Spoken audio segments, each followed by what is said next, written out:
Well, Matt, back-to-back wins, a brilliant performance, and let's talk about that goal. What a finish! Yeah, I've just watched it back.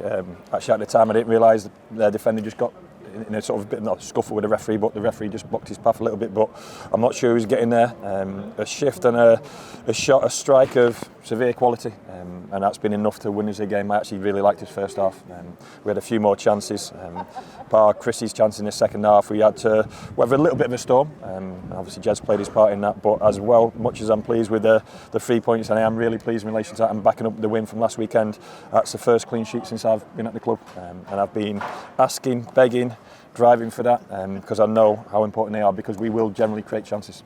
And is that the thing? You saw sort of two different sides to your side today, particularly at the end of that second half where you just had to put backs against the wall, just good defending, good goalkeeping. Yeah, it was an honest performance from start to finish, but there's quality in defensive attributes. Not many times have I been able to select George Fenn 2 games on the bounce and James Wilson 2 games on the bounce, so personnel makes a difference, and probably Tristan looks more comfortable with his legs in that central area. But collectively, the work Chrissy did from top to bottom, the midfield, the shifts they put in, I want us to have more in our legs as the game progresses to lend and take the pressure off us with the ball, if that makes sense. We didn't do that well enough in the second half, but first half was as good as I've seen us for a long time. And how much do those players make a difference in terms of experience? I mean, you talk about Jeb Ward. I mean, it was a great performance from him, but he is a young goalkeeper. He is, and that's why he needs Willow and George. They make such a difference, just in terms of their personality as much as anything else. Now, don't take this wrong, they're men on the pitch. They're not young boys learning their trade. You know, their age suggests they've been around and done it, and they know where to be at what certain times and how to manage the game as well. So it's not just the actual quality of contribution, it's how they manage the game, and those two make such a difference to us as a collective. And then there's all strong performance across the board. Like I say, when I know we've got a real team, we'll get stronger towards the end of the game, as opposed to at the moment we're getting a little bit weaker as the game goes on. Talking about Brandon, the headlines will be the goal, but overall his performance was excellent, wasn't it? Yeah, and he's probably playing one deeper than he wants to play, if that makes sense, but we just wanted him to play his first game with the game in front of him. The goal looked like that, a moment where he could come on to the play, as opposed to his first experience of lower league English football and League One football being over your shoulders and back and forth and back and forth. Sometimes that's a horrible place to be in midfield, so I just wanted him to have the picture in front of him, and obviously in terms of his actual tidying up of the game, he showed real quality in amongst bodies. He's got to learn when to do it and when not to do it, but that'll come. I don't want him to overthink his game, and I can't wait for bodies to come back and maybe we can see him in a slightly higher profile. And you know better than most what Exeter can do. They had a lot of possession, didn't they? And that was some free kick from Reece Cole that was tipped over the bar onto the bar. It was. I'm not sure Jed's touched that one. I think it hit Anthony Evans in the wall, or he got a head onto it. They've got some quality, they have, and they're on the back of what they said was their best performance for a long time last weekend. So they had a couple of wins on the bounce, obviously beat us 10 days ago. That hurt. We won't hide away from that fact, that really hurt. So it was important we didn't put those wrongs right today, but we put in a performance so they got to see us at our best. And you were able to bring Harry on and Kenneth well. How did you think they did? Look, they weren't on for long enough to really affect it, but they still contributed. Even Elkin just defending that near post towards the end, and Harry's energy.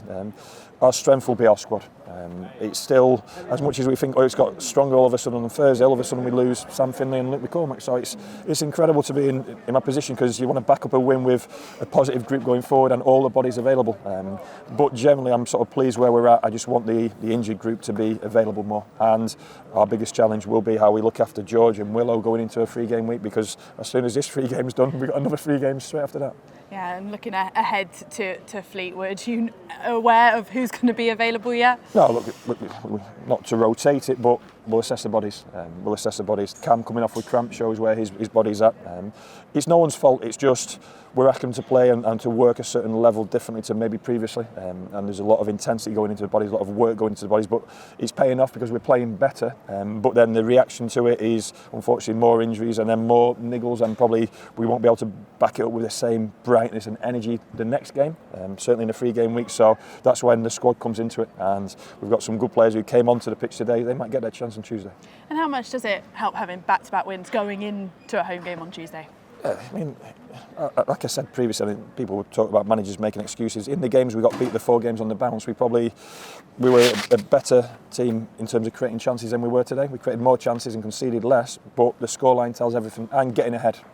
early goal again, getting ahead, changes the whole feel of our being on the pitch, our supporters, our mentality towards it, and it also forces the opposition to change. So second half chances when they're chasing it look like we've been trying to do for such a long time, and it's so difficult to do because generally teams get bodies behind the ball, they've got something to hold on to, and they really defend the box. It's such a difficult league, isn't it? League One, that puts you up to 10th, but another positive result on Tuesday, you could be looking right up the table. Yeah, look, one game at a time, cliche, but one game at a time. But we have to start backing it up because the games will run out, and we have to try and cut that gap down as much as we possibly can. And we'll do that by picking up 3 points as often as we can, but also by the intent we showed today, and the work ethic, how collected we were, how connected we were with the fans towards the end as well. Yeah, it was a nice moment at the end, the singing "He's One of Our Own," wasn't it? For Jed, yeah. And for Brandon as well. I hope his family back home, wherever they are, we'll get some footage of that. I'm sure we can send it to him. But not only just the goal, but the actual affection he got from the fans. But that's only through working hard and playing well. The goal is the cherry on top of it. We just want to keep the feel-good factor from the last 2 games going. But we know how we felt 2 games ago on the back of the Exeter defeat. That really did hurt us, and also the reaction off the back of it. So football's all about momentum. Hopefully we can pick it up.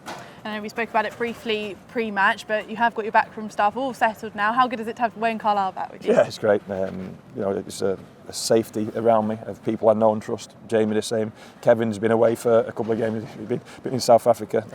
You could see by his tan how well he looked on the touchline. So important his experience.